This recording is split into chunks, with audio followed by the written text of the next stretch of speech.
I'm in the middle of watching a podcast at the moment with an AI specialist who's really, really worried about AI. And then I was reading something today where I think the US has said, no, it's nothing to worry about. AI is fine. Somebody from defence in the United States has said that today. So where is the truth in this? Well, there's arguments on both sides.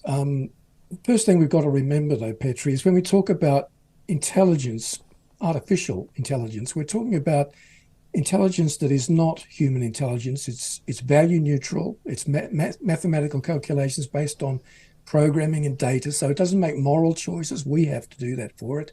It's single focus intelligence, at least for the moment. It's good at carrying out, complex single level tasks like winning a game of chess, but it's not so good at performing multiple focused tasks simultaneously in the way that the brain does. So it's nowhere near what scientists call artificial general intelligence, where a machine, in theory anyway, could perform any task at least as well as a human. So, and the other thing we've got to bear in mind is that neuroscience is becoming increasingly curious as to whether there's a difference between the human brain and human mind or human consciousness. I'm informed that there are now more than 900 published clinical studies around the world in some of the world's leading medical journals that look seriously at unusual phenomena like near-death experiences. And many are authored by leading brain scientists. They're not sure how this works, but they're getting curious and beginning to entertain the idea that maybe the brain and the mind are two separate but related entities. That would mean that even if we created an artificial general intelligence similar to the brain, we couldn't guarantee that that machine could be said to have anything like consciousness. And you mentioned the person watching it with you. Pioneers of AI are most concerned not so much about the intelligence of machines that could be attained, but the thought of conscious machines. That's what bothers people the most. And consciousness, as we said, I mean, it's a philosophical debate, isn't it? What is being conscious? What is that part of our brains? Because, we've all of our brains behave in a very different way and in a very similar way, both at the same time. And if that's brain or consciousness, then that's what they're trying to determine at the moment. But the other thing that I understand as well is that the things that we consider to be incredibly easy, because we do it unconsciously, if that had to be programmed into AI, it would be incredibly complicated, like stopping and crossing a road. But the awareness of your surroundings, checking car, all of those things, that we do that almost without thinking. But if that had to be a programmable thing, that would be extremely complicated to get a computer or general intelligence to understand what to do and why they were doing it. So that it does feel in that sense that AI is quite a long way away from being conscious. Yeah, it's a very long way in my view. We don't really understand how the human brain works. So scientists now are talking about AI that's built on artificial neural networks. That's computer networks that operate in a similar way to the brain. Well, if we don't understand what the brain does, we haven't got much chance anytime soon of developing something that works exactly like the brain. I mean, we're impressed. ChatGPT and things like it, they seem like magic to us at times in what they can achieve. But they're running, we mustn't forget, on mainly human-generated data. They're fed human-generated data when they're trained, and then they continue to pick up human-generated data as they, quote, learn, unlearn in human-like ways across a number of genres online. So they're learning from human-generated data and they're feeding back to us in new packages, things that have been generated by humans in the first place. So we mustn't underestimate AI. There are areas of caution, but we shouldn't overestimate it and become paranoid.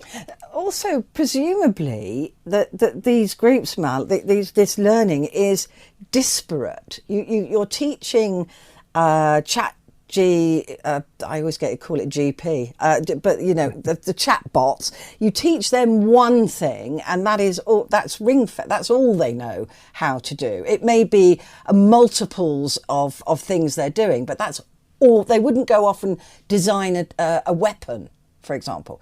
So that's one strand of the brain. It's sort of isolated part of the brain. And then you have another robot that you're teaching to move metal sheets or pack boxes. And that isn't going to go off and learn how to make a weapon to kill the human race.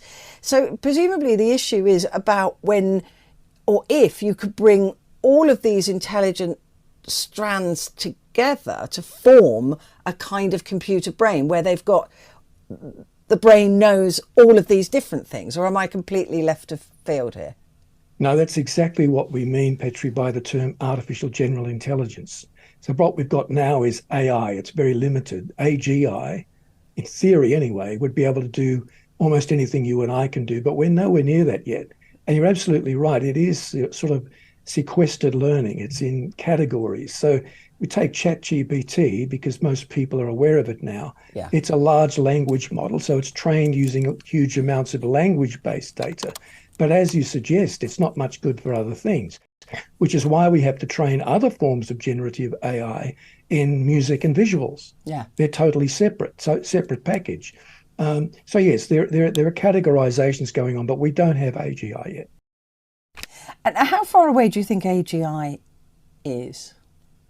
Well, that's difficult because it's speeding up exponentially, isn't it? Yes, this is the thing. It is, and a lot of it depends on standards that are set in place for the ethics. And people like me have been pushing for almost a decade that we start seeing major boards made up of people like ethicists, philosophers, scientists, technologists, engineers, even theologians, to come up with a sense of what are the ethical guidelines we need to help us with research and development of AI.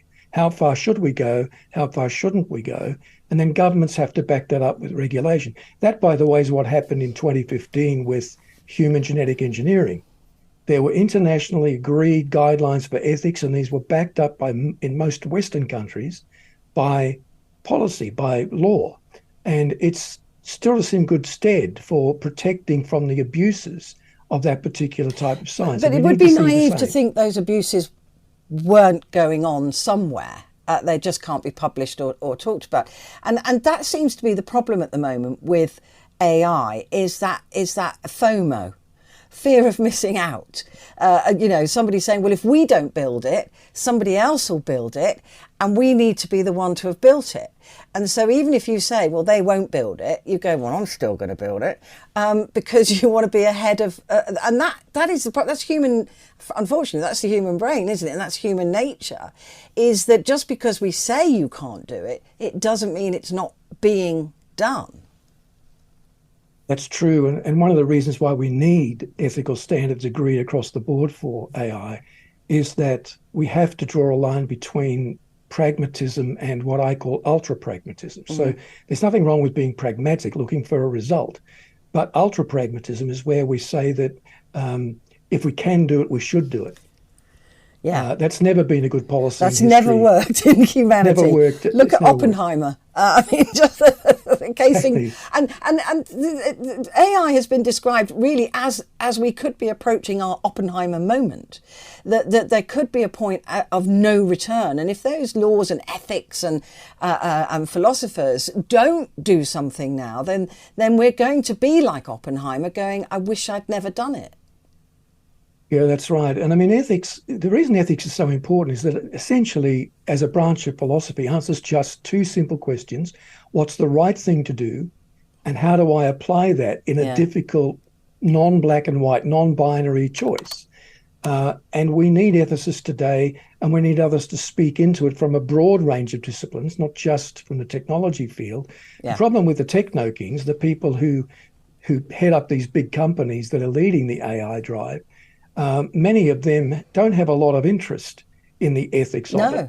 It's and that's about not the their money job, and the is data. it? They're there Well, to not they're there really. to build the thing. That that's and they get excited, and you can't stop a scientist or a geek or a computer expert just to you've almost split the atom. Just stop right there. I mean, I know we've done that already, but you know what I mean. You're not going to be able to say to somebody, "Oh, that's a really good code," but don't write any more.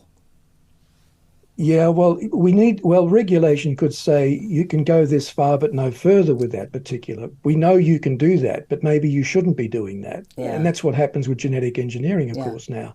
That's the point of legislation, to, in a sense, censor what is allowed to be done on behalf of the broader humanity.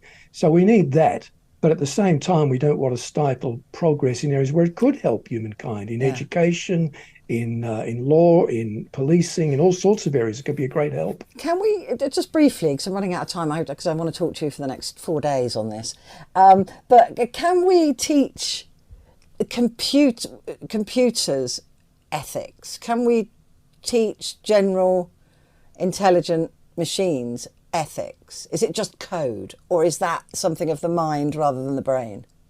Yeah, I think that it's something of the brain. It's something of the logic that we use in ethics. Yes, that can be taught to machines, but the mind, the consciousness aspect, we might speak of old terms like conscience. That would be part of consciousness. Yeah. So that sort of inbuilt sense of, well, this seems logical, but is it right? I don't feel like it's right.